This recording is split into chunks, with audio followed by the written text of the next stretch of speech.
من غير اي مقدمات كتير تعالى اقول لكم طريقتي في صينيه الفراخ. بجد يا جماعه رهيبه. انا متاكده ان انت لو جربتيها بطريقتي هتدمنيها ومش هتبطلي تعمليها. وما بتاخدش معاكي 10 دقايق تحضير. معايا هنا معلقتين من الصلصه، او تكوني انت مجهزاها في البيت او معلبه عادي. معايا معلقه من هريسه الشطه، معايا معلقتين من دبس الرمان، 3 معالق من الزيت، نص معلقه من الثوم المفروم، ونص كوبايه من الميه. وهحط لكم التوابل اللي انا هحطها في صندوق الوصف. ايه هي؟ معلقه صغيره من السماق، معلقه من القرفه، معلقه من 11 بهار او 7 بهار، معلقه من مرقه الدجاج الفوريه، بشره جوز الطيب اختياري، وفلفل اسمر، معلقه من الفلفل الاسمر. وهسيب لكم برضو المقادير ومعلقه من الكاري، وهسيب لكم برضو التتبيله في صندوق الوصف.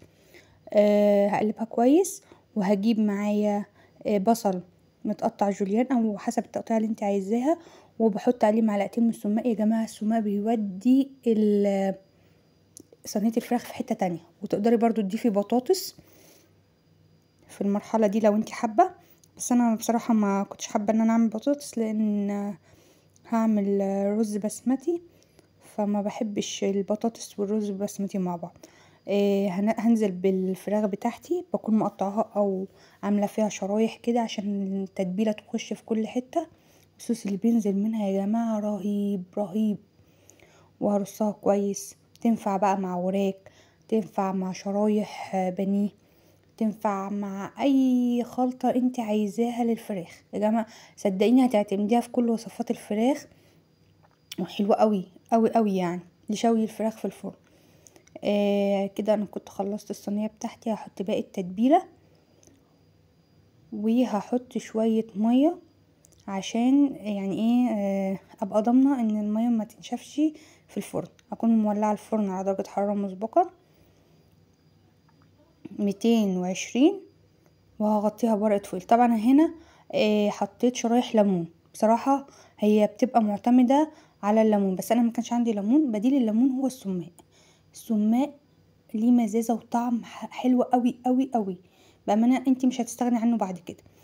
كده انا غطيتها بورقه زبده وورقه فويل. هدخلها البوتاجاز بالظبط بتاخد ساعه الا ربع. كده انا كنت طلعتها واستوت معايا بالشكل الجميل اللي انتوا شايفينه ده. هقدمها مع رز بسمتي ومستويه، رغم ان الفراخ دي كانت عندي في الفريزر، بس جميله جدا وريحتها جميله والتتبيله داخله في كل حته. اتمنى تجربيها. ولو كنت وصلت معايا لحد هنا يا ريت تحطي لي لايك، ولو لسه مشتركتيش في القناه اشتركي. هقدم لكم حاجات حلوه كتير اليومين الجايين، وما تنسينيش في لايك. باي باي.